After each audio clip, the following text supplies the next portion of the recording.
what is your advice to people who are trying to break into the business? There's not just one path. I mean, is a great example of that.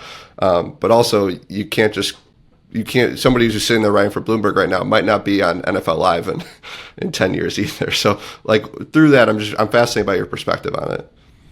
I've never really looked more than one step ahead. I've never really had a 5-year plan. I've never said, I want to be on this show and I have this title and this, that.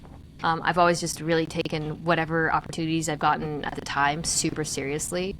And when I look back, I never would have gotten the opportunity to do NFL Live if I hadn't already been a panelist on shows and spoken really confidently about football on those shows.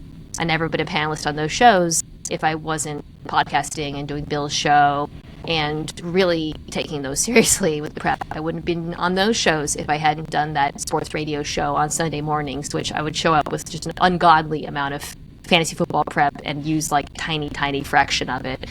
I think sometimes you got to just see where your feet are and make sure you're on steady ground. And I think sometimes I get lost a little bit, especially early on when folks are trying to think, further down the road. I think some people will tell you got to really have a plan and think super far in advance.